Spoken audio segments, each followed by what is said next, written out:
ಹಾಸನದ ಮಲೆನಾಡು ಭಾಗದಲ್ಲಿ ಅಬ್ಬರಿಸಿ ಬೊಬ್ಬಿರಿತಾ ಇದ್ದಾನೆ ವರುಣ. 15 ಕಡೆ ಭೂಕುಸಿತ, ಬೆಂಗಳೂರು ಮಂಗಳೂರು ರೈಲ್ವೆ ಮಾರ್ಗ ತಾತ್ಕಾಲಿಕ ಬಂದ್.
ಹಾಸನ ಮಲೆನಾಡು ಭಾಗದಲ್ಲಿ ವರುಣನ ಆರ್ಭಟ, 15 ಕಡೆ ಭೂಕುಸಿತ, ಬೆಂಗಳೂರು ಮಂಗಳೂರು ರೈಲ್ವೆ ಮಾರ್ಗ ಸ್ಥಗಿತ ಬಂದಾಗಿದೆ.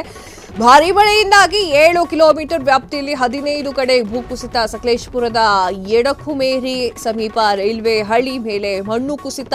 ಬೆಂಗಳೂರು ಟು ಮಂಗಳೂರು ರೈಲ್ವೆ ಮಾರ್ಗ ತಾತ್ಕಾಲಿಕ ಸ್ಥಗಿತ. ಸಕಲೇಶಪುರ ಮಾರನಹಳ್ಳಿಯ ಮಳೆ ಅವಾಂತರ. ಮಾರನಹಳ್ಳಿಯಲ್ಲಿ ಬಳಿ ಕಾರಿನ ಮೇಲೆ ಒಂದು ಬೃಹತ್ ಮರ ಬಿದ್ದಿದೆ.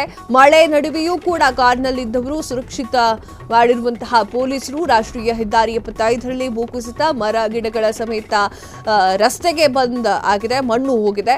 ಶಿರಾಡಿ ಘಾಟ್ ರಸ್ತೆಯಲ್ಲಿ ಈ ಒಂದು ಪ್ರಕರಣ ಅಥವಾ ಈ ಒಂದು ವಿಚಾರ, ಈ ಒಂದು ಘಟನೆ ನಡೆದಿರುವಂತದ್ದು. ವೀಕ್ಷಕರೇ, ಮಳೆ ಅಬ್ಬರಿಸಿ ಬೊಬ್ಬಿರಿತಾ ಇದ್ದಾನೆ. ಮಲೆನಾಡಿನ ಕಡೆಯಂತೂ ಕಾಲಿಡ್ಲಿಕ್ಕೆ ಆಗ್ತಾ ಇಲ್ಲ, ಆ ರೀತಿಯ ಮಳೆ ಬರ್ತಾ ಇದೆ. ಸೊ ಆ ಒಂದು ಕಾರಣಕ್ಕಾಗಿ ಮಲೆನಾಡಿನ ಸೈಡ್ ಇರೋದು ಏನು ಗೊತ್ತಾ, ಗುಡ್ಡ ಬೆಟ್ಟಗಳೆಲ್ಲವೂ ಕೂಡ ಜಾರಿ ಬೀಳ್ತಾ ಇದೆ, ಗುಡ್ಡ ಕುಸಿತವಾಗ್ತಾ ಇದೆ. ರೈಲ್ವೆ ಹಳಿಯ ಮೇಲೆ ಸಾಕಷ್ಟು ಮಣ್ಣು ಬಿದ್ದಿರುವಂಥದ್ದು.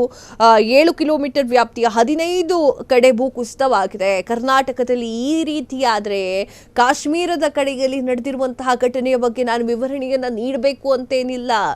ಅಲ್ಲಿ 30 ಕಿಲೋಮೀಟರ್ ಕಾಲ್ನಡಿಗೆಯಲ್ಲಿ ದುರ್ಗಾದೇವಿಯ ದೇವಸ್ಥಾನಕ್ಕೆ ಹೋಗಬೇಕಾದ್ರೆ ಸಾಕಷ್ಟು ಜನ ಭಕ್ತಾದಿಗಳನ್ನ ನೀರು ಕರೆದುಕೊಂಡು ಹೋಗಿರುವಂಥದ್ದು. 9,500 ಅಡಿ ಎತ್ತರದಲ್ಲಿರುವ, ಸಮುದ್ರ ಮಟ್ಟಕ್ಕಿಂತ ಎತ್ತರದಲ್ಲಿರುವಂತಹ ಪ್ರದೇಶ ಅದು. ಆ ಪ್ರದೇಶದಲ್ಲಿ ನೀರು ನುಗ್ಗಿ ಅವಾಂತರವನ್ನು ಸೃಷ್ಟಿ ಮಾಡಿದ್ದು ಎಲ್ರಿಗೂ ಕೂಡ ಗೊತ್ತೇ ಇದೆ. ಇನ್ನೂ ಕೂಡ ಕಾಶ್ಮೀರ ಸುಧಾರಿಸ್ಕೊಳ್ತಾ ಇಲ್ಲ. ಆ ರೀತಿಯ ಪರಿಸ್ಥಿತಿ ಅಲ್ಲಿ ನಿರ್ಮಾಣವಾಗಿದೆ. ಆ ಒಂದು ಕಾರಣಕ್ಕೀಗ ಈ ಕಡೆಯೂ ಕೂಡ, ಮಲೆನಾಡಿನ ಕಡೆಯಲ್ಲೂ ಕೂಡ ಸಾಕಷ್ಟು ಮಳೆ ಬೀಳ್ತಾ ಇದ್ದು, ಕರೆಂಟ್ ವ್ಯವಸ್ಥೆ ಕೂಡ ಬಂದಾಗಿದ್ದು, ತಾತ್ಕಾಲಿಕವಾಗಿ ರಸ್ತೆಗಳು ಕೂಡ ಬಂದಾಗಿದೆ. ಹಾಗೆ ತಾತ್ಕಾಲಿಕವಾಗಿ ರೈಲ್ವೆ ಹಳಿಯಲ್ಲಿ ಕೂಡ ರೈಲುಗಳು ಕೂಡ ಬಂದಾಗಿರುವಂಥದ್ದು. ಹಳಿಯ ಮೇಲೆ ಬಿದ್ದಿರುವಂತಹ ಸಾಕಷ್ಟು ಮಣ್ಣುಗಳಿಂದ ಎಲ್ಲವೂ ಕೂಡ ಅಧ್ವಾನ ಆಗಿದೆ. ಹಾಗೆ ಕಾರಿನ ಮೇಲೆ ಮರ ಬಿದ್ದಿರುವಂತಹ ಪರಿಣಾಮವಾಗಿ ಕಾರು ನುಜ್ಜಾಗಿದೆ. ಕಾರಿನಲ್ಲಿದ್ದವರಿಗೆ ಏನಾಗಿಲ್ಲ, ಪೊಲೀಸರು ಬಂದು ಕಾಪಾಡಿದ್ದಾರೆ. ಸಕಲೇಶಪುರದಲ್ಲಂತೂ ಮಳೆ ಆರ್ಭಟ ಅಬ್ಬರಿಸಿ ಬೊಬ್ಬಿರಿತಾ ಇದ್ದಾನೆ ವರುಣ. ಸೊ ಆ ಒಂದು ಕಾರಣಕ್ಕೆ ಮನೆಯಿಂದ ಹೊರಗಡೆ ಹೋಗದೆ ಇರೋದೇ ಒಳ್ಳೆಯದು. ಕ್ಷಣ ಕ್ಷಣದ ಸುದ್ದಿಗಳಿಗಾಗಿ ಫ್ರೀಡಂ ಟಿವಿ ಸಬ್ಸ್ಕ್ರೈಬ್ ಮಾಡಿ, ಲೈಕ್ ಮಾಡಿ ಹಾಗೂ ಫಾಲೋ ಮಾಡಿ.